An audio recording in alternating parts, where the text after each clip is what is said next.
Welcome back. আশা করছি আপনারা সবাই ভালো আছেন এবং ভালোর দলে আছেন। আমিও ভালো আছি আর ভালোর দলে আছি। নতুন একটা ঘটনা নিয়ে হাজির হয়েছি আপনাদের সামনে। আশা করছি প্রথম থেকে শেষ পর্যন্ত শুনবেন। যদি ভালো লাগে তাহলে অবশ্যই শেয়ার করবেন বন্ধুদের সাথে, প্রিয় মানুষদের সাথে। কথা না বাড়িয়ে সরাসরি ঘটনায় যাব। জানিয়ে রাখি, আজকের এই ঘটনাটি আমাদের পাঠিয়েছেন আহসান হাবিব এবং এই ঘটনাটি সংগ্রহ করেছেন সাবিত আলম। যেভাবে লেখা আছে সেভাবেই পড়ে শোনাচ্ছি। আসসালামু আলাইকুম রাসেল ভাই ও প্রিয় শ্রোতা বন্ধুরা, কেমন আছেন আপনারা? আশা করি আল্লাহর অশেষ রহমতে ভালো আছেন, সুস্থ আছেন। আমি মোহাম্মদ সাবিত আলম, লিখছি ময়মনসিংহ বিভাগ থেকে। আমি আপনাদের সবার প্রিয় ভূত.com এর একজন মডারেটর। আজ আমি নতুন একটা ঘটনা নিয়ে আবারও হাজির হয়েছি আপনাদের সামনে। আজকের এই ঘটনাটা আমাকে বলেছেন আহসান হাবিব। ওনার সাথে আমার দেখা হয় গত জুন মাসের 22 তারিখে। সিলেটে আমার স্টুডেন্ট ফারহানের সাথে দেখা করতে গিয়েছিলাম। আমার স্টুডেন্টের হলে আমি যখন গেলাম তখন দেখলাম ওর সঙ্গে একজন মধ্যবয়স্ক ব্যক্তি বসে আছে। ওনার পরনে একটা ময়লা হয়ে যাওয়া সাদা পাঞ্জাবি, চোখের নিচে কালি এমন ভাবে পড়েছে যেন 1 মাস তিনি ঘুমাননি। ওনার দৃষ্টি ছিল শূন্য। আমি ওনাকে সালাম দিয়ে জিজ্ঞেস করলাম, ভাই কেমন আছেন? তখন উনি আমার দিকে এমন ভাবে তাকালেন, মনে হলো উনি আমাকে দেখছেন না, দেখছেন আমার পেছনের অন্ধকারে দাঁড়িয়ে থাকা অন্য কাউকে।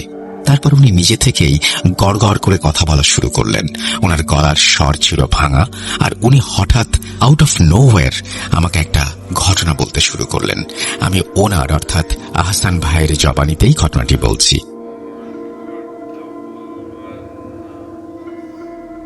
আমি বরাবরই খুব প্র্যাকটিক্যাল একজন মানুষ ছিলাম, যাকে বলে একদম বিজ্ঞান মনস্ক বা সায়েন্স মাইন্ডেড। কুসংস্কার, তাবিজ, কবচ, ব্ল্যাক ম্যাজিক এইসব আমার কাছে গাঁজাখুরি গল্প। আমার জগৎ ছিল লজিক আর রিয়েলিটির। ছোটবেলা থেকেই শিক্ষক হওয়ার খুব ইচ্ছে ছিল। আমার বাবাও হাই স্কুলের শিক্ষক ছিলেন। ওনাকে দেখেই ইন্সপিরেশন পেতাম। বড় হয়ে গ্র্যাজুয়েশন শেষ করলাম। তারপর মাস্টার্স কমপ্লিট করার পর সরকারি শিক্ষকতার জন্য অ্যাপ্লাই করলাম। ভাগ্য ভালো ছিল বলা যায়। কম্পিটিশন অনেক বেশি থাকা সত্ত্বেও চাকরিটা আমি পেয়ে গেলাম। আমার পোস্টিং হলো সিলেট বর্ডারের কাছে একটা পুরনো হাই স্কুলে। জায়গাটা শহর থেকে বেশ দূরে, চা বাগানের কাছাকাছি একটা নীরব এলাকা। চাকরি হবার প্রায় 1 সপ্তাহ পর আমি সেখানে পৌঁছাই। স্কুলের পরিবেশটা ছিল বেশ অদ্ভুত। পুরনো আমলের লাল ইটের বিল্ডিং, বিশাল সব কড়ই আর অশ্বত্থ গাছ দিয়ে ঘেরা। দিনের বেলাতেও ক্লাসরুমগুলোতে কেমন একটা আবছা অন্ধকার হয়ে থাকত। আমি খুব কড়া ধাঁচের শিক্ষক ছিলাম। আসলে তখন বয়স কম ছিল, গায়ে রক্ত গরম। মনে করতাম স্টুডেন্টদের সোজা করতে হলে শাসনের কোনো বিকল্প নেই। ক্লাসে কেউ পড়া না পারলে বা দুষ্টুমি করলে আমি কোনো ছাড় দিতাম না। বেত ব্যবহার করা যদিও সরকারিভাবে নিষেধ, তবুও সত্যি বলতে আমরা মাঝে মাঝে শাসনের খাতিরে একটু আধটু কড়াকড়ি করতাম। তখন বুঝিনি যে এই রাগ, এই ইগো একদিন আমার কাল হয়ে দাঁড়াবে। প্রায় 5 বছর আমি ওই হাই স্কুলের শিক্ষক ছিলাম। এই 5 বছরে আমার এমন এক্সপিরিয়েন্স হয়ে গিয়েছিল যে আমি কোনো বাচ্চার চোখের দিকে তাকালেই বলে দিতে পারতাম সে আসলে পড়তে এসেছে নাকি টাইম পাস। সরকারি স্কুলে তো জানেনি, বেশিরভাগ সাধারণ মধ্যবিত্ত বা নিম্ন মধ্যবিত্ত পরিবারের বাচ্চারা আসে। ওদের অনেকেরই বাসায় পড়ার পরিবেশ থাকে না, তাই ওদের প্রতি আমার একটা আলাদা সফট কর্নারও ছিল, কিন্তু আমি সেটা ক্লাসে কখনো প্রকাশ করতাম না। আমার কলিগরাও আমাকে বেশ সমীহ করে চলত। সব মিলিয়ে জীবনটা একটা ছকে বাঁধা রুটিনের মতো করে চলছিল। সকালে ঘুম থেকে ওঠা, স্কুলে যাওয়া, ক্লাস নেয়া, বিকেলে টিচার্স কোয়ার্টারে ফিরে একটু রেস্ট, রাতে খাওয়া দাওয়া, ব্যাস এই আমার রুটিন। কিন্তু সব ওলট পালট হয়ে গেল যখন নতুন সেশন শুরু হলো। আমাদের ক্লাস 6-এ একটা নতুন ছেলে ভর্তি হলো, নাম সাজিদ।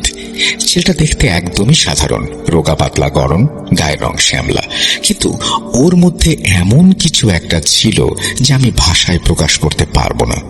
প্রথম দিন যখন আমি ক্লাসে ঢুকি, রোল কল করার সময় ওর নাম ধরে ডাকার পর ও যখন উঠে দাঁড়ালো, আমি ওর চোখের দিকে তাকালাম। আমি আপনাকে বোঝাতে পারবো না, একটা ক্লাস 6-এর বাচ্চার চোখ অমন হতে পারে না। ওর চোখের মণিগুলো ছিল কুচকুচে কালো আর তার গভীরতা ছিল অসীম। মনে হতো ওই চোখের দিকে বেশিক্ষণ তাকিয়ে থাকলে আমি ডুবে যাব বা আমার দম বন্ধ হয়ে আসবে। একটু অদ্ভুত অস্বস্তিতে পড়েছিলাম। আমি সাধারণত ক্লাসে কারোর চোখের দিকে তাকিয়ে কথা বলি না, কিন্তু সাজিদের ব্যাপারটা ছিল আলাদা। ও আমার দিকে পলক না ফেলে তাকিয়ে থাকতো। পুরো ক্লাসে আমি যেখানেই হাঁটি ওর চোখ আমাকে ফলো করত। সাজিদ পড়াশোনায় একদমই অমনোযোগী। আমি ওকে কোনো হোমওয়ার্ক দিলে ও করে আনতো না। ক্লাসে পড়া ধরলে চুপ করে দাঁড়িয়ে থাকতো, একটা কথাও বলতো না। ওর এই নীরবতা আমাকে খুব বিরক্ত করত। মনে হতো ও যেন ইচ্ছে করে আমাকে চ্যালেঞ্জ করছে। সাইলেন্টলি বলছে, কি করবেন আপনি? একদিন আমি ওর ওপর হাত তোলার চেষ্টা করেছিলাম। স্কেল দিয়ে ওর হাতে বাড়ি দিতে গিয়েছিলাম, কিন্তু বিশ্বাস করবেন কিনা জানি না, স্কেলটা ওর হাতের কাছে নিতেই আমার শরীরের ভেতর দিয়ে একটা বরফের শীতল স্রোত বয়ে গেল। আমি হাত নামিয়ে নিলাম, নিজেকে সান্ত্বনা দিলাম, থাক আজ মাফ করে দেই। কিন্তু ভেতরে ভেতরে আমি জানতাম আমি আসলে ভয় পেয়েছিলাম। কিসের ভয় তা জানতাম না। ঘটনাটা চরম পর্যায়ে পৌঁছালো কিছুদিন পর। বর্ষাকাল চলছে তখন। বাইরে তুমুল বৃষ্টি, টিনের চালে বৃষ্টির শব্দে কানে তালা লেগে যাওয়ার জোগাড়। ক্লাসে ছাত্র সংখ্যা কম। আমি ব্ল্যাকবোর্ডে অঙ্ক করাচ্ছি। হঠাৎ পেছনে একটা শোরগোল শুনে ঘুরে দাঁড়ালাম। দেখি সাজিদ তার পাশের বেঞ্চে বসা একটা ছেলেকে ধরে পেটাচ্ছে। ক্লাস 6-এর বাচ্চার গায়ে এত শক্তি থাকতে পারে সেটা আমি নিজের চোখে না দেখলে বিশ্বাস করতাম না। ও ছেলেটার কলার ধরে এমন ভাবে ঝাঁকাচ্ছিল যে মনে হচ্ছিল ছেলেটার ঘাড় মটকে যাবে, আর যাকে মারছিল সেই ছেলেটার নাক দিয়ে মুখ দিয়ে রক্ত বেরিয়ে জামা কাপড় ভিজে যাচ্ছিল। আমি দৌড়ে গেলাম, সাজিদ স্টপ স্টপ, আমি চিৎকার করলাম। ও থামলো না। আমি গিয়ে ওর শার্টের কলার ধরে হ্যাঁচকা টান দিয়ে ওকে আলাদা করলাম। আমার তখন মাথায় রক্ত উঠে গেছে। একে তো বৃষ্টির দিন, তার উপর ক্লাসের এই অবস্থা।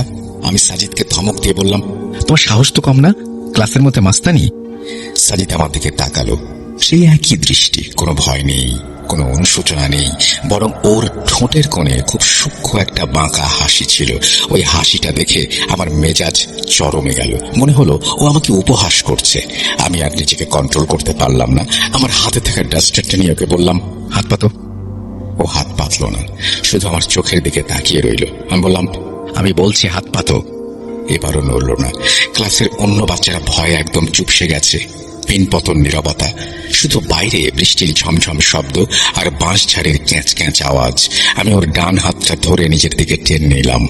ভাই, আমি তখন ইয়াং মানুষ, জিমে যাই, গায়ে শক্তি যথেষ্ট, আর ও একটা হাড় চিরচিরে বাচ্চা। কিন্তু আমি যখন ওর হাতটা টানলাম, আমার মনে হলো আমি কোনো বাচ্চার হাত ধরিনি, আমি সিমেন্টের তৈরি কোনো পিলার টেনে আনছি। ও এক চুলও নড়ল না। ওর শরীরটা ছিল অস্বাভাবিক ভারী আর শক্ত। ক্লাসের পেছনের বেঞ্চ থেকে কয়েকজন ছাত্র ফিক করে হেসে উঠল। স্যার হয়ে একটা বাচ্চাকে নাড়াতে পারছি না, এটা আমার ইগোতে লাগলো খুব। রাগের মাথায় আমি আর কিছু না ভেবে সজোরে একটা থাপ্পড় বসালাম ওর গালে। কিন্তু থাপ্পড়ের শব্দ যদিও হলো, সাধারণ চামড়ায় লাগার মতো ছিল না সেই শব্দ। মরা মাংসের উপর আঘাত করলে যেমন একটা থপ করে আওয়াজ হয়, তেমন। আমি মুহূর্তেই বুঝলাম আমি খুব বড় একটা ভুল করে ফেলেছি।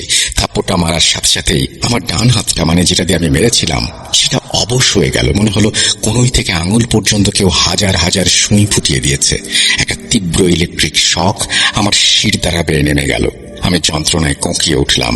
সাজিদ আমার দিকে তাকালো। থাপ্পড়ের চোটে ওর গাল লাল হয়ে যাওয়ার কথা, কিন্তু ওর গাল দেখলাম ফ্যাকাশে, মরা মানুষের মতো সাদা হয়ে গেছে। আর ওর চোখের মনি দুটো মুহূর্তের মধ্যেই ভরাট হয়ে গিয়েছিল। আমি স্পষ্ট দেখলাম ওর চোখে কোনো সাদা অংশ নেই। ও আমার দিকে তাকিয়ে হিস হিস একটা শব্দ করলো। মানুষের গলা দিয়ে এমন শব্দ হতে পারে না। মনে হলো কোনো বিষধর সাপ বা অনেকগুলো ইঁদুর একসাথে কিচকিচ করছে। আমার চোখের সামনে ক্লাসরুমটা হঠাৎ দুলতে শুরু করলো। আমি কোনো মতে টেবিলটা ধরে নিজেকে সামলানোর চেষ্টা করলাম। ক্লাসে থাকা বাকি বাচ্চাদের মুখগুলো হঠাৎ ঝাপসা হয়ে গেল। শুধু সাজিদের সেই জ্বলন্ত চোখ অন্ধকারের ভেতর ভেসে রইল। আমার মনে হলো কেউ আমার ঘাড়ের কাছে এসে ফিসফিস করে কিছু বলছে, কিন্তু কি বলছে সেটা বোঝার আগেই আমার চোখের সামনে সব অন্ধকার হয়ে গেল। আমি ফ্লোরে আছড়ে পড়লাম। যখন জ্ঞান ফিরল তখন আমি হাসপাতালে, হাতে স্যালাইন চলছে, মাথার উপরে ফ্যানটা বনবন করে ঘুরছে, কিন্তু তার শব্দটা আমার কানে আসছিল অনেক দূর থেকে। আমি কষ্টে জিভ নেড়ে জিজ্ঞেস করলাম, আমার কি হয়েছিল? রফিক স্যার কপালে চিন্তার ভাঁজ ফেলে বললেন, আর বলবেন না হাসান সাহেব, আপনি তো ক্লাসেই সেন্সলেস হয়ে গিয়েছিলেন। আমরা তো ভয় পেয়ে গিয়েছিলাম। ডাক্তার বলেছেন ডিহাইড্রেশন আর অতিরিক্ত স্ট্রেস। ব্লাড প্রেশারও নাকি একদম ফল করেছিল। আমি চুপ করে রইলাম। ডিহাইড্রেশন? আমি দিনে 3 লিটার পানি খাই, কোনো বড় অসুখ নেই। আর স্ট্রেস? একটা থাপ্পড় মারতে গিয়ে কেউ স্ট্রেসে অজ্ঞান হয়ে যায়? আমার স্পষ্ট মনে আছে সেই ইলেকট্রিক শক, সেই অবশ হয়ে যাওয়া হাত, আর সাজিদের ওই চোখ। ডাক্তার এলেন, বয়স্ক মানুষ, চশমার ফাঁক দিয়ে আমার রিপোর্টগুলো দেখছিলেন। বললেন, হাসান সাহেব, আপনার শরীরে কোনো সমস্যা নেই, সব রিপোর্ট নর্মাল, কিন্তু আপনাকে মেন্টালি খুব শকড মনে হচ্ছে। রেস্ট নিন, কয়েকদিন স্কুলের কথা ভুলে যান। মনে মনে হাসলাম। ভুলে যাব? ওই চোখ কি ভোলা যায়? হাসপাতাল থেকে রিলিজ নিয়ে আমি টিচার্স কোয়ার্টারে ফিরলাম না, সোজা আমার গ্রামের বাড়ি চলে গেলাম। মা আর ছোট বোন আমাকে দেখে খুব কান্নাকাটি করলো। আমি ওদের কিছু বললাম না, বললে ওরা ভয় পাবে অথবা আমাকে পাগল ভাববে। 15 দিন আমি ছুটিতে ছিলাম। এই 15 দিন ছিল আমার জীবনের অন্যতম ভয়াবহ সময়। প্রথম কয়েক রাত আমি একদম ঘুমোতে পারিনি। চোখ বন্ধ করলেই মনে হতো সাজিদ আমার খাটের পাশে দাঁড়িয়ে আছে। কখনো মনে হতো জানালার বাইরে শিউলি গাছটার ডালে কেউ বসে পা দুটিয়ে আমাকে দেখছে। একদিন দুপুরে ভাত খাওয়ার সময় হঠাৎ মনে হলো ভাতের মধ্যে পোকা। আমি চিৎকার করলাম। মা দৌড়ে এলেন। কি হলো বাবা? আমি কাঁপতে কাঁপতে বললাম, ভাতে পোকা দেখছো না? মা মেঝেতে পড়ে থাকা ভাতগুলোর দিকে তাকালেন, তারপর বললেন, কই পোকা? সব তো পরিষ্কার ভাত, কি দেখছিস তুই? আমি ভালো করে তাকালাম। সত্যিই তো, কোনো পোকা নেই। সাদা ভাত ছড়িয়ে আছে মেঝেতে। আমার শরীরটা ঘামে ভিজে গেল। তবে কি ডাক্তার ঠিকই বলেছিলেন? এটা কি শুধুই আমার মনের ভুল? সায়েন্স তো তাই বলে, মস্তিষ্কের রাসায়নিক ভারসাম্য নষ্ট হলে মানুষ এসব দেখে। 15 দিন পর আমি স্কুলে জয়েন করার সিদ্ধান্ত নিলাম। আসলে নিজের জেদের কাছেই হার মানলাম। ভাবলাম, একটা পিচ্চি ছেলের ভয়ে আমি আমার স্বপ্নের চাকরি ছেড়ে দেব? ইম্পসিবল। আমি নিজেকে বোঝালাম, যা দেখেছি সব স্ট্রেসের কারণে দেখেছি। সাজিদ একটা সাধারণ ছেলে, হয়তো একটু মেন্টাল সমস্যা আছে ওর, দ্যাটস ইট। আমি স্কুলে ফিরে গেলাম। যেদিন আমি আবার ক্লাসে ঢুকলাম, বুকটা ধড়ফড় করছিল। আমি নিজেকে খুব স্বাভাবিক রাখার চেষ্টা করছিলাম। ক্লাসে ঢুকেই আমার চোখ গেল লাস্ট বেঞ্চের আগের বেঞ্চটাতে, যেখানে সাজিদ বসতো। জায়গাটা খালি, সাজিদ আসেনি। আমি একটা স্বস্তির নিঃশ্বাস ফেললাম। যাক, আজ অন্তত ওর চোখ দেখতে হবে না। আমি ক্লাস নেওয়া শুরু করলাম, কিন্তু বেশিক্ষণ শান্তি বজায় থাকলো না। আমি যখন ব্ল্যাকবোর্ডে লিখছি, আমার মনে হলো আমার পেছন দিকে কেউ দাঁড়িয়ে আছে, এত কাছে যে তার নিঃশ্বাস আমার ঘাড়ে লাগছে। সেই নিঃশ্বাসের গন্ধটা ছিল অদ্ভুত, বোটকা। আমি ঝট করে পেছনে ফিরলাম। কেউ নেই, বাচ্চারা সবাই চুপচাপ লিখছে। আমি আমার কপালের ঘাম মুছলাম। না, আবার শুরু হচ্ছে। নিজেকে ধমক দিলাম, মন দে ক্লাসে। আবার ব্ল্যাকবোর্ডের দিকে তাকালাম। এবার কানে একটা শব্দ হলো, খুব মিহি চিকন একটা শব্দ। কেউ যেন চক দিয়ে ব্ল্যাকবোর্ডে আঁচড় কাটছে, অথচ আমার হাতে চক ধরা। আমি লিখছি না। শব্দটা আসছে ব্ল্যাকবোর্ডের ভেতর থেকে, যেন দেয়ালের ওপাশ থেকে কেউ নখ দিয়ে আঁচড় কাটছে। আমার হাত থেকে চকটা পড়ে গেল। ক্লাসের ফার্স্ট বয় সজীব উঠে দাঁড়িয়ে জিজ্ঞেস করলো, স্যার, শরীর খারাপ লাগছে? আমি ঢোক গিয়ে বললাম, না, ঠিক আছে, তোমরা লেখো। টিফিন পিরিয়ডে আমি স্টাফ রুমে গিয়ে বসেছিলাম। মাথাটা ব্যথা করছিল। আমার হেড ক্লার্ক মতিন ভাই আমার জন্য এক গ্লাস পানি নিয়ে এলেন। বলেন, স্যার, শরীরটা মনে হয় এখনো পুরোপুরি সারে নাই, মুখটা একদম ফ্যাকাশে। আমি পানির গ্লাসটা হাতে নিলাম, কাঁচের গ্লাস। পানিতে আমার প্রতিবিম্ব দেখা যাচ্ছে। আমি পানিটা মুখে দিতে যাব, হঠাৎ দেখলাম গ্লাসের পানির রং পাল্টে যাচ্ছে। চোখের পলকে স্বচ্ছ পানিটা রক্তের মতো হয়ে গেল। সাথে সাথে গ্লাসটা আমি ফেলে দিলাম। আমার হাত থেকে পড়ে ভেঙে গেল। স্টাফ রুমের সবাই আমার দিকে তাকালো। আমি লজ্জায় ভয়ে কুঁকড়ে গেলাম। সরি, হাত থেকে স্লিপ করেছে বলে আমি দ্রুত স্টাফ রুম থেকে বেরিয়ে এলাম। আমি বুঝতে পারছিলাম আমি আর পারছি না। সায়েন্স, লজিক এসব আমার জীবনের কাছে অর্থহীন মনে হচ্ছে। কিছু একটা আছে আমার পেছনে লেগেছে। সেদিন স্কুল ছুটির পর যখন আমার কোয়ার্টারে ফিরলাম, তখন সন্ধ্যা হয়ে গেছে। লোডশেডিং চলছে, যেটা ওই এলাকায় খুব কমন একটা ঘটনা। বিল্ডিং অন্ধকারে ডুবে আছে। আমি মোবাইলের টর্চ জেলে সিঁড়ি দিয়ে উঠছিলাম। আমি থাকতাম দোতলায়। সিঁড়ির কোনায় একটা বড় আয়না লাগানো ছিল। আমি যখন আয়নাটা ক্রস করছি অভ্যাসবশত একবার সেদিকে তাকালাম। টর্চের আলো আয়নার উপরে পড়তেই আমার রক্ত হিম হয়ে গেল। আয়নায় আমার প্রতিবিম্ব দেখা যাচ্ছে, কিন্তু আমার ঠিক পেছনে কাঁধের ওপর একটা ছায়া, কালো ছায়া, কুচকুচে কালো একটা অবয়ব। তার কোনো নির্দিষ্ট আকার নেই, কিন্তু তার চোখ দুটো আছে। সেই চোখ জ্বলন্ত। আমি চিৎকার দিতে গিয়েও পারলাম না। গলা দিয়ে শুধু একটা গোঙানির মতো শব্দ বের হলো। আমি দ্রুত পেছনে তাকালাম। কেউ নেই, সিঁড়ি ফাঁকা, শুধু বাতাসের শোঁ শোঁ শব্দ। আমি এক দৌড়ে রুমে ঢুকে দরজা বন্ধ করে দিলাম। দরজায় 3-4টা ছিটকিনি ছিল, সব লাগিয়ে দিলাম। হার্টবিট তখনও পাগলা ঘোড়ার মতো লাফাচ্ছে। আমি বিছানায় বসে জোরে জোরে শ্বাস নিচ্ছি, আয়াতুল কুরসি পড়ছি। ছোটবেলায় মায়ের কাছে শিখেছিলাম। ঠিক তখনই আমার বন্ধ দরজায় শব্দ হলো, খুব আলতো শব্দ, যেন কেউ নখ দিয়ে দরজায় টোকা দিচ্ছে। আমি দম বন্ধ করে বসে রইলাম। হয়তো পাশের রুমের কেউ, হয়তো বাতাস। আবার শব্দ হলো, এবার আরেকটু জোরে। আমি সাহস সঞ্চয় করে জিজ্ঞেস করলাম, কে কে ওখানে? কোনো উত্তর নেই। পিন পতন নীরবতা, শুধু আমার দেয়াল ঘড়ির টিকটিক শব্দ। আমি ভাবলাম হয়তো মনের ভুল। বিছানায় শুয়ে পড়লাম। চোখটা একটু লেগে এসেছে। এমন সময় আমার কানের কাছে, একদম কাছে, বালিশের পাশ থেকে একটা ফিসফিসানি ভেসে আসলো। কণ্ঠটা কোনো মানুষের নয়, যেন অনেক দূর থেকে ভেসে আসা বাতাসের সাথে মেশানো একটা যান্ত্রিক আওয়াজ। আমাকে মারলেন কেন স্যার? আমি ছিটকে উঠে বসলাম। মোবাইলের টর্চ জ্বালালাম। কেউ নেই, রুম ফাঁকা, জানালা বন্ধ, দরজা লক করা। তাহলে আওয়াজটা এলো কোত্থেকে? আর ওই গন্ধটা? আমার মনে হলো আমি এই রুমে একা নই, কেউ আমাকে দেখছে। সেই রাতে আমি ঘুমোতে পারিনি। মোমবাতি জ্বালিয়ে সারা রাত বসে রইলাম। আমার ফলস সিলিং এর ওপরে যেন মনে হলো কেউ হাঁটছে, যেন ছোট ছোট পায়ের শব্দ। একবার এদিক ওদিক যাচ্ছে, আবার এদিক ওদিক আসছে। পরের দিন আমি সিদ্ধান্ত নিলাম, আমি এই স্কুলে থাকবো না, রেজিগনেশন লেটার লিখব। সকালে উঠে আমি যখন রেজিগনেশন লেটারটি লিখছি, তখন আমার হাতের লেখা দেখে আমি চমকে উঠলাম। আমি লিখছি বাংলা, কিন্তু অক্ষরগুলো কেমন যেন বাঁকা তেঁড়া হয়ে যাচ্ছে। আর আমি যা লিখতে চাইছি, কলম সেটা লিখছে না। আমি লিখতে চাইলাম শারীরিক অসুস্থতার কারণে, কিন্তু কলমটা যেন নিজের ইচ্ছাতেই লিখল। মুক্তি নেই। আমি কলমটা ছুঁড়ে ফেলে দিলাম। কাগজটা দুমড়ে মুচড়ে ডাস্টবিনে ফেলে দিলাম। না, এভাবে হবে না, আমাকে এখান থেকে পালাতে হবে। আমি স্কুল ফাঁকি দিয়ে সোজা চলে গেলাম উপজেলা সদরে। সেখানে এক বড় হুজুর আছেন, বেশ নাম করা। ওনার কাছে গিয়ে আমি সব খুলে বললাম। উনি বললেন, বাবা, তুমি কি নিশ্চিত ওই ছেলেটার নাম সাজিদ? আমি বললাম, জি হুজুর, স্কুলের রেজিস্ট্রারে তো তাই লেখা। ছেলেটার বাবার নাম কি? ফাইলে দেখেছি বাবার নাম লেখা নেই, শুধু মায়ের নাম আছে, আর গার্জিয়ান হিসেবে গ্রামের এক মুরব্বী। হুজুর চোখ বন্ধ করে কিছুক্ষণ বিড়বিড় করলেন, তারপর চোখ খুলে আমার দিকে তাকালেন। ওনার চোখে আমি ভয়ের একটা ছায়া দেখতে পেলাম। উনি বললেন, তুমি যা করেছ সেটা শুধু একটা থাপ্পড় নয়, তুমি একটা ঘুমন্ত শয়তানকে জাগিয়ে দিয়েছ। আমি অবাক হয়ে বললাম, মানে? আমি কিছু বুঝতে পারছি না। এখনো বোঝার সময় হয়নি, তবে সাবধান, ওরা তোমাকে সহজে ছাড়বে না। ওরা চায় তুমি ভয় পাও, তোমার ভয়ই ওদের খাবার। যদি পারো মসজিদে গিয়ে থাকো। কিন্তু আমি হুজুরের কথা শুনলাম না। সায়েন্সের ইগো। ধুর, আমি মসজিদে থাকবো কেন?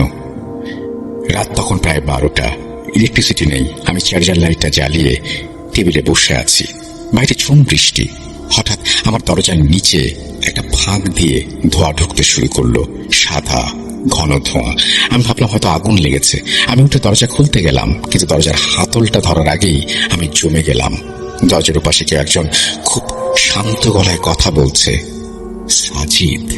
হ্যাঁ, কণ্ঠটা সাজিদের। আমি চিৎকার করে বললাম, তুমি এখানে কি করছো? ওপাশ থেকে একটা হাসির শব্দ এলো। আর ঠিক তখনই আমার কোয়ার্টারের কাঠের দরজা, যেটা আমি ডাবল লক করে রেখেছিলাম, মরমর করে ভাঙতে শুরু করলো। সেই অদৃশ্য কোনো বিশাল কেউ একজন যেন দরজাটাকে দুমড়ে মুচড়ে ফেললো। সেই মুহূর্তে আমি কি করেছিলাম সেটা আজ ভাবলে আমার নিজেরই অবাক লাগে। মানুষের যখন পিঠ দেয়ালে ঠেকে যায়, তখন বোধহয় ভেতরের আদিম সত্তাটা জেগে ওঠে। আমার চিৎকার শুনেই কিনা জানি না হঠাৎ দরজার ওপাশের চাপটা কমে গেল। সেই ভারী শ্বাস প্রশ্বাসের শব্দটা থেমে গেল, শুধু একটা দীর্ঘ শ্বাস শোনা গেল। তোর সময় শুরু হলো, তুই আমাকে মেরেছিস। কথাটা শেষ হওয়ার সাথে সাথেই দরাম করে একটা শব্দ হলো, যেন কেউ সজোরে লাথি মারল। তারপর সব শান্ত। পরদিন সকালে যখন আলো ফুটলো তখন আমি সাহস করে দরজা খুললাম। দরজা খোলার পর আমি যা দেখলাম তাতে আমার পায়ের নিচ থেকে মাটি সরে গেল। আমার কাঠের দরজার বাইরের পিঠে, ঠিক যেখানে ওই চোখ দুটো আমি দেখেছিলাম বা চোখ দুটো থাকার কথা ছিল, সেখানে 3টে গভীর আঁচড়ের দাগ। মানুষ নয়, যেন কোনো বন্য পশু আঁচড়গুলো কেটেছে। আমি আর এক মুহূর্ত দেরি করলাম না, সোজা হেডমাস্টারের বাসায় গেলাম। আমার চেহারা দেখে উনি আঁতকে উঠলেন, বলেন, আহসান সাহেব, আপনার এই অবস্থা কেন? আমি ওনাকে সবকিছু বললাম। স্যার, আমি এই কোয়ার্টারে থাকবো না, আর আমাকে সাজিদের ব্যাপারে জানতে হবে। ওর ফাইলে যে গার্জিয়ানের নাম দেওয়া আছে, আমি ওর সাথে দেখা করতে চাই। হেডমাস্টার সাহেব প্রথমে একটু আমতা আমতা করছিলেন, তারপর একটা পুরনো ফাইল ঘেঁটে একটা ঠিকানা বের করলেন। ঠিকানাটা স্কুলের কাছেই এক গ্রামের, কিন্তু জায়গাটা বেশ দুর্গম। গার্জিয়ানের নাম লেখা আব্দুল কুদ্দুস। আমি সেদিন স্কুল বাদ দিয়ে ওই ঠিকানায় রওনা দিলাম। গ্রামটা অদ্ভুত রকমের শান্ত, ছায়া ঘেরা স্যাঁতস্যাঁতে পরিবেশ। বাঁশঝাড়গুলো যেন হুমড়ি খেয়ে রাস্তার উপরে পড়েছে। আমি যখন কুদ্দুস মিয়ার বাড়িতে পৌঁছালাম তখন দুপুর গড়িয়ে বিকেল। বাড়িটা বেশ পুরনো, টিনের চালের ওপর শ্যাওলা জমে আছে। উঠোনে এক বৃদ্ধ বসেছিলেন, হাতে তসবিহ। ওনার দুটো চোখ ঘোলাটে, কিন্তু দৃষ্টি তীক্ষ্ণ। আমি পরিচয় দিয়ে ওনাকে বললাম, আমি সাজিদের শিক্ষক। সাজিদ নাম শুনেই বৃদ্ধের হাতটা কেঁপে উঠল, হাতের তসবিহটা পড়ে গেল মাটিতে। উনি আমার দিকে এমন ভাবে তাকালেন যেন আমি কোনো মৃত্যুদূত। উনি আমাকে ইশারা করলেন, কাছে ডাকলেন। আমি বারান্দায় গিয়ে বসলাম। উনি আমার মুখের দিকে অনেকক্ষণ তাকিয়ে থেকে হঠাৎ বললেন, তুমি কি ওকে মেরেছ? আমি চমকে উঠলাম, মানে? আমি তো... উনি আমাকে থামিয়ে দিয়ে বললেন, মিথ্যা বলো না বাবা, তোমার চোখের নিচে কালো দাগ, তোমার গায়ের এই গন্ধ আমি চিনি। এই গন্ধ আমি আগেও পেয়েছি। আমি মাথা নিচু করে স্বীকার করলাম, জি, একটা থাপ্পড় মেরেছিলাম। বৃদ্ধ কুদ্দুস মিয়া একটা দীর্ঘশ্বাস ফেললেন, ওনার চোখ দিয়ে পানি গড়িয়ে পড়ল। তুমি জানো না তুমি কি সর্বনাশ করেছ? তুমি শুধু একটা বাচ্চাকে মারোনি, তুমি একটা ঘুমন্ত আগ্নেয়গিরিতে পাথর ছুঁড়েছ। আমি ওনাকে অনুরোধ করলাম সব খুলে বলার জন্য। উনি প্রথমে বলতে চাইলেন না, কিন্তু যখন আমি ওনাকে জোর করলাম তখন উনি বলতে শুরু করলেন। এই ঘটনা আজকের না বাবা, প্রায় 12 বছর আগের কথা। সাজিদের বাবা আমার মেয়ের জামাই, অর্থাৎ লোকমান, ছিল এই তল্লাটের নামকরা কবিরাজ। কিন্তু সে সাধারণ কবিরাজ ছিল না। টাকার লোভে পড়ে কুফরি কালাম করা শুরু করেছিল, ব্ল্যাক ম্যাজিক বা কালো জাদু যাকে বলে। সে চাইতো জিনের ওপর দখল নিতে, যাতে সে যা খুশি তাই করতে পারে। আমি তাকে অনেকবার বারণ করেছিলাম, বলেছিলাম, লোকমান, এই পথ আগুনের পথ, এই পথে যে যায় সে আর ফেরে না। কিন্তু সে আমার কথা শুনল না। সে এক তান্ত্রিকের খোঁজ পেয়েছিল কামরূপ কামাখ্যায়। সেখান থেকে সে একটা অদ্ভুত পুঁথি নিয়ে আসে। সেই পুঁথিতে লেখা ছিল এক বিশেষ জিনের কথা। তাকে বশ করতে পারলে নাকি অঢেল ধন সম্পদ আর ক্ষমতার মালিক হওয়া যায়। কিন্তু শর্ত ছিল একটাই, রক্তের বিনিময়। নিজের সবচেয়ে প্রিয় জিনিসের রক্ত দিতে হবে। লোকমান তখন ক্ষমতার লোভে অন্ধ। তার স্ত্রী মানে আমার মেয়ে তখন গর্ভবতী, পেটে সাজিদ। লোকমান এক অমাবস্যার রাতে সেই জিনের সাধনা শুরু করলো। আমাদের বাড়ির পেছনে যে পুরনো তেঁতুল গাছটা আছে, সেখানে বসে সে মন্ত্র পড়া শুরু করলো। আমি জানতাম না সে কি করছে। জানলে হয়তো আমি তাকে তখনই খুন করে ফেলতাম। মাঝরাতে হঠাৎ আমার মেয়ের চিৎকার শুনে আমার ঘুম ভাঙে। আমরা দৌড়ে যাই, গিয়ে দেখি আমার মেয়ে উঠোনে গড়াগড়ি খাচ্ছে আর ব্যথায় চিৎকার করছে। আর লোকমান ওই তেঁতুল গাছের নিচে দাঁড়িয়ে অদ্ভুত ভাষায় বিড়বিড় করছে, আর চারপাশ দিয়ে কালো ধোঁয়া বের হচ্ছে। সে ধোঁয়া সাধারণ ধোঁয়া না বাবা, সেই ধোঁয়ার মধ্যে মানুষের অবয়ব ছিল। আমি টর্চ মারতেই দেখলাম লোকমানের শরীরটা মাটির ওপর থেকে এক হাত শূন্যে ভেসে আছে। আমি সাহস করে এগিয়ে তাকে ডাকলাম, লোকমান, কি করছিস তুই? সে আমার দিকে তাকালো। সে তাকানো কোনো মানুষের তাকানো ছিল না। সে এক বিদ্ঘুটে গলায় বলল, ও ও আসছে, আমার মালিক আসছে, আজই চুক্তি পূর্ণ হবে। ঠিক তখনই একটা বিকট শব্দ হলো, যেন আকাশ ভেঙে পড়ল। লোকমানে ছিটকে গিয়ে পড়ল আমার মেয়ের পায়ের কাছে। আর আমার মেয়ে, সে তখন সন্তান প্রসব করছে, কিন্তু সেই প্রসব স্বাভাবিক ছিল না। জন্মের পরে বাচ্চারা কাঁদে, কিন্তু সাজিদ কাঁদল না। ও চোখ মেলল। আর বিশ্বাস করো বাবা, সদ্যজাত বাচ্চার চোখ অমন হয় না। ও জন্মের পরপরই তার বাবার দিকে তাকিয়েছিল। আর লোকমান তখনও বেঁচে ছিল, কিন্তু তার শরীরটা দুমড়ে মুচড়ে যাচ্ছিল। লোকমান মারা যাওয়ার আগে শুধু একটা কথা বলেছিল। সে আমার হাত ধরে বলেছিল, আব্বা, আমি ভুল করেছি। আমি যাকে ডেকেছি সে আমার শরীর নিতে পারেনি, সে আমার ছেলের মধ্যে ঢুকে গেছে। ওকে সাবধানে রাখবেন, ও যেন কখনো রক্ত না দেখে, ও যেন কখনো আঘাত না পায়। আঘাত পেলেই ভেতরের ওটা জেগে উঠবে। লোকমান মারা গেল। আমার মেয়ে সেই শোকে কিছুদিন পর পাগল হয়ে মারা গেল। আমি সাজিদকে বড় করলাম। আমি জানতাম এই ছেলের মধ্যে অন্য কিছু আছে, তাই আমি ওকে সবসময় আগলে রাখতাম। মাদ্রাসায় দিয়েছিলাম, কিন্তু হুজুররা রাখতে চাইলেন না। বলেন এই ছেলের ছায়ায় নাকি আগুন আছে। স্কুলে দিলাম, ভেবেছিলাম সাধারণ মানুষের সাথে মিশলে হয়তো এটা শান্ত থাকবে, কিন্তু তুমি সেই ভুলটাই করলে।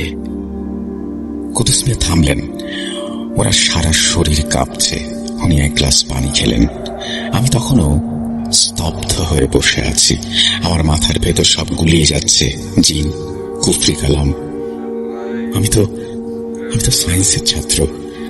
এই শব্দ বিশ্বাস করার কথা আমার না, কিন্তু আমার চোখের সামনে ওই পোড়া দাগ, আমার কোয়ার্টারের সে আওয়াজ। আমি তোতলামি করে বললাম, তাহলে এখন উপায়? আমি কি করবো চাচা? ও তোমাকে মেরে ফেলবে। কুদ্দুস মিয়া আমার দিকে তাকিয়ে হতাশ গলায় বললেন, উপায় তো একটাই ছিল, ওকে শান্ত রাখা। কিন্তু এখন দেরি হয়ে গেছে। আমার দিকে ঝুঁকে এসে ফিসফিস করে বললেন, কারণ ও একটা শরীর খুঁজছিল। সাজিদের শরীরটা এখন ছোট, দুর্বল, ওটা দিয়ে কাজ করতে পারছে না। পূর্ণ বয়স্ক শরীর চাই। আমার শির দ্বারা দিয়ে ঠান্ডা স্রোতে বয়ে গেল। আমার মধ্যে, আমার শরীরের মধ্যে, মানে ও তোমাকে চায়। তোমাকে দিয়ে ও কাজগুলো করাবে যা লোকমান শেষ করতে পারেনি। আমি আর এক মুহূর্ত দাঁড়ালাম না। ওখান থেকে বের হয়ে স্টেশনের দিকে রওনা দিলাম। আমার তখন একটাই লক্ষ্য, পালাতে হবে। এই অভিশপ্ত গ্রাম, এই স্কুল, ওই সাজিদ, সবকিছু থেকে পালাতে হবে। কিন্তু পালাবো বললেই কি পালানো যায়? আমি যখন রিকশায় করে স্টেশনের দিকে যাচ্ছি, তখন সন্ধ্যা নেমে এসেছে। মফস্বল শহরের রাস্তা, ল্যাম্প পোস্টগুলো টিম টিম করে জ্বলছে। হঠাৎ খেয়াল করলাম রিকশাওয়ালা খুব আস্তে রিকশা চালাচ্ছে। আমি বিরক্ত হয়ে বললাম, আরে মামা, একটু জোরে চালান না, ট্রেন ধরতে হবে। রিকশাওয়ালা কোনো উত্তর দিল না। সে শুধু প্যাডেল ঘুরিয়ে যাচ্ছে, কিন্তু রিকশা এগোচ্ছে না। মনে হচ্ছে চাকাগুলো মাটিতে দেবে যাচ্ছে। আমি আবার বললাম, কি হলো, কথা বলছেন না কেন? এবার রিকশাওয়ালা ঘাড় ঘুরিয়ে আমার দিকে তাকালো। আমি সেই মুহূর্তে আমার গলা দিয়ে কোনো আওয়াজ বের করতে পারলাম না। রিকশাওয়ালার মুখটা রিকশাওয়ালা নয়, ওটা সাজিদের মুখ, কিন্তু শরীরটা রিকশাওয়ালার মতো, অর্থাৎ বড়। সে আমাকে বলল, কোথায় যাচ্ছেন স্যার আমাদের ছেড়ে? আমি আর সহ্য করতে পারলাম না। চলন্ত রিকশা থেকে আমি লাফ দিলাম। রাস্তায় পড়ে আমার হাত পা ছড়ে গেল, কিন্তু আমি ব্যথার দিকে তাকালাম না। আমি উঠে দৌড়াতে শুরু করলাম সোজা মেইন রোডের দিকে। পেছনে আমার মনে হলো ভারী পায়ের আওয়াজ। থপ থপ করে এগিয়ে আসছে। কোনো মতে দৌড়ে আমি বাস স্ট্যান্ডে পৌঁছালাম। একটা লোকাল বাস সিলেটে যাচ্ছে। আমি বাসে উঠে পড়লাম। সিটে বসে আমি হাঁপাচ্ছি। আমার সারা শরীর ঘামে ভিজে গেছে। বাসের কন্ডাক্টর আমার কাছে এসে ভাড়া চাইলো। আমি পকেট থেকে মানি ব্যাগ বের করতে গিয়ে দেখি আমার হাত কাঁপছে। কন্ডাক্টর আমার দিকে তাকিয়ে অদ্ভুত ভাবে হাসলো। স্যার, এত ভয় পেয়েছেন কেন? টিকিট তো কাটা লাগবে না। আপনার টিকিট তো অলরেডি কাটা হয়ে গেছে। আমি চমকে ওর দিকে তাকালাম। সাধারণ একটা ছেলে, কিন্তু ওর কথার মানে কি? আমি জানালার পাশে বসে বাইরের অন্ধকারের দিকে তাকিয়ে রইলাম। বাসটা তখন চা বাগানের মাঝখানে একটা রাস্তা দিয়ে ঘুরছে। দুপাশে ঘন জঙ্গল, ঘুটঘুটে অন্ধকার। হঠাৎ বাসের ভেতরের লাইটগুলো নিভে গেল। বাসটা একটা ঝাঁকুনি দিয়ে থেমে গেল। যাত্রীরা চেঁচামেচি শুরু করলো। ড্রাইভার বলল, ইঞ্জিন ট্রাভেল দিচ্ছে, আপনারা বসুন, আমি দেখছি। বাসের ভেতরটা গরম ভ্যাপসা হয়ে উঠল। আমি ঘামছি। আমার মনে হচ্ছে আমার চারপাশে কেউ নেই। বাসের যাত্রীদের কোলাহল হঠাৎ থেমে গেছে। আমি মোবাইলটা বের করে টর্চ জ্বালালাম। আলো জ্বালাতে আমি যা দেখলাম তাতে আমার হৃৎপিণ্ডটা গলার কাছে চলে এলো। বাসের সিটগুলো খালি, একটা যাত্রীও নেই, ড্রাইভার নেই, কন্ডাক্টর নেই। আমি বসে আছি নির্জন অন্ধকার বাসের ভেতর। আমার সামনের সিটে আমার দিকে মুখ করে বসে আছে একটা অবয়ব। সে সাজিদ নয়, অন্য কিছু। তার শরীরটা মানুষের মতো নয়। সে আমার দিকে একটা হাত বাড়িয়ে দিল। হাত না বলে থাবা বলাই ভালো।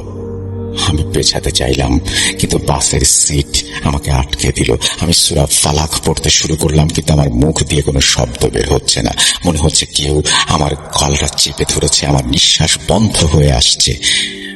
সত্তাটা ধীরে ধীরে উঠে দাঁড়ালো। উচ্চতায় সে বাসের ছাদের সমান। সে ধীরে ধীরে আমার দিকে এগিয়ে আসতে লাগলো। তার প্রতিটা পদক্ষেপে ফ্লোরটা কেঁপে উঠছিল। সে ফিসফিস করে বলল, ভয় পাচ্ছিস? একটু কষ্ট হবে, তারপর সব ঠিক হয়ে যাবে, তোর দাদুর মতো। বলে রাখা ভালো যে আমার দাদু মৃত্যুর সময় যথেষ্ট যন্ত্রণা পেয়েছিল। এবার অবয়বটি আমার শরীরে স্পর্শ করলো। মনে হলো 1000 ভোল্টের একটা শক খেলাম। আমি যন্ত্রণায় চিৎকার করে উঠলাম। আর ঠিক সেই মুহূর্তেই আমার চোখের সামনে সবকিছু সাদা হয়ে গেল। যখন আমার জ্ঞান ফিরল, তখন আমি দেখি আমি আবার সেই হাসপাতালের বেডে। সেই একই ফ্যান ঘুরছে, পাশে রফিক স্যার বসে আছেন। কিন্তু এবার আমি বোকা নই। আমি জানি এটা কোনো স্বপ্ন না, কারণ আমার বুকের ওপর ঠিক যেখানে ওই সত্তাটা হাত রেখেছিল সেখানে একটা ক্ষত চিহ্নের সৃষ্টি হয়েছে। ডাক্তাররা বলছেন এটা কোনো স্কিন ইনফেকশন অথবা অ্যালার্জি, কিন্তু আমি জানি এটা কি। এটা একটা সিলমোহর। ও আমাকে মার্ক করে দিয়েছে, ছাড়েনি, আমার সাথেই আছে। আমি হাসপাতাল থেকে ছাড়া পাওয়ার পর ওই স্কুলে যাইনি। আমি সোজা ঢাকায় চলে আসি। চাকরি ছেড়ে দেই। ভেবেছিলাম শহরের ভিড়ে হারিয়ে গেলে হয়তো আমাকে খুঁজে পাবে না, কিন্তু ভুল। ও আমার সাথেই এসেছে, ছায়ার মতো আছে আমার সাথে। ঢাকায় এসে আমি একটা ছোট ফ্ল্যাট ভাড়া নিলাম মিরপুরে। প্রথম কয়েকদিন ভালোই কাটলো, কিন্তু তারপর শুরু হলো সব ছোটখাটো ঝামেলা। যেমন আমি হয়তো চশমাটা টেবিলে রাখলাম, একটু পরে দেখি সেটা খাটের নিচে। রান্নাঘরে পানি খেতে গেলাম, দেখি ট্যাপ দিয়ে পানি নয় অন্য কিছু পড়ছে। কিন্তু সবচেয়ে ভয়াবহ ব্যাপারটা ঘটলো গত পরশু রাতে। আমি বাথরুমের আয়নার সামনে দাঁড়িয়ে আছি। হঠাৎ খেয়াল করলাম আয়নায় আমার প্রতিবিম্বটা অন্য কিছু করছে। আমি আতঙ্কে আয়নাটা ঘুষি মেরে ভেঙে ফেললাম। কাঁচের টুকরো দিয়ে আমার হাত কেটে গেল। আমি চিৎকার করে জ্ঞান হারালাম। যখন জ্ঞান ফিরল তখন মাঝরাত। আমি ফ্লোরে পড়ে আছি। আমার চারপাশে ভাঙা কাঁচের টুকরোগুলো দিয়ে কেউ মেঝেতে একটা নকশা তৈরি করে দিয়েছে। সেই নকশাটা অনেকটা উল্টোনো চাঁদের মতো। আমি বুঝতে পারলাম আমার সময় শেষ হয়ে আসছে। ও এখন আর বাইরে নেই, আমার ভেতরে ঢোকার প্রস্তুতি নিচ্ছে। আমার শরীরটা মাঝে মাঝেই অবশ। আমি নিজের কণ্ঠস্বর মাঝে মাঝে চিনতে পারি না, বদলে যায়। কাল রাতে আমি ঘুমের মধ্যে নিজের অজান্তেই উঠে বসেছিলাম। আমার মোবাইলের ভয়েস রেকর্ডারটা অন করেছিলাম। রেকর্ডিংয়ে আমার গলার আওয়াজ ছিল না, সেখানে একটা গম্ভীর ভারী গলার আওয়াজ ছিল। আর মাত্র 3 দিন, তারপর পূর্ণিমা। সেদিন দরজাটা পুরোপুরি খুলবে। তৈরি হ আহসান, তৈরি হ। তাই আমি আজ এখানে এসেছি। আমি জানি না কাল আমি কি অবস্থায় থাকবো। হয়তো কাল আমি আহসান থাকবো না, হয়তো আমার এই শরীরটা অন্য কেউ দখল করে নেবে। আমি চাই এই ঘটনাটা মানুষ জানুক। ভাই, আমার গলাটা শুকিয়ে আসছে, একটু পানি হবে? খুব পিপাসা পাচ্ছে। পানি খেয়ে উনি গ্লাসটা বেঞ্চের ওপরে রাখলেন। আমি ভয়ে ভয়ে গ্লাসের দিকে তাকালাম। উনি বলতে শুরু করলেন, পানিটা গলার নিচে নামলো ঠিকই, কিন্তু তৃষ্ণা মিটল না। আসলে এই তৃষ্ণা তো পানির নয়, এক অন্য তৃষ্ণা। যা বলছিলাম, সেই 3 দিন আমি কিভাবে কাটিয়েছি সেটা একমাত্র আমি ছাড়া আর আল্লাহ জানেন। আমি ঘর থেকে বের হইনি। মিরপুরের ওই ফ্ল্যাটটা তখন আমার কাছে একটা কবরের মতো মনে হতো। জানালাগুলো সব খবরের কাগজ দিয়ে আটকে দিয়েছিলাম, যাতে বাইরের কোনো আলো বাতাস ঢুকতে না পারে। কিন্তু তাও পূর্ণিমার আগের রাতে সেই ভয়াবহ রাতটা এলো। রাত তখন 3টা। বাইরে শেয়াল ডাকছিল। ঢাকা শহরে শেয়াল ডাকার কথা নয়। আমার ফ্ল্যাটের ঠিক নিচে যেন একপাল শেয়ালের বাচ্চা কান্না করছিল। আমি জানামাজে বসেছিলাম। শরীরটা দুর্বল লাগছিল। সোজা হয়ে বসার শক্তিটুকুও ছিল না। আমার বুকের সেই পোড়া দাগটা অসহ্য রকমের জ্বালা পোড়া করছিল। হঠাৎ আমার রুমের লাইটটা নিভে গেল। লোডশেডিং না, ফিউজ কেটে যাওয়ার মতো না। মনে হলো অন্ধকারটা লাইটটাকে গিলে ফেললো। আর ঠিক সেই মুহূর্তে আমার ঘরের তাপমাত্রা একদম কমে গেল। এতটাই ঠান্ডা যে আমার নিঃশ্বাস ধোঁয়ার মতো বের হতে লাগলো। আর সেই পরিচিত গন্ধটা, বুঝলাম ও এসেছে।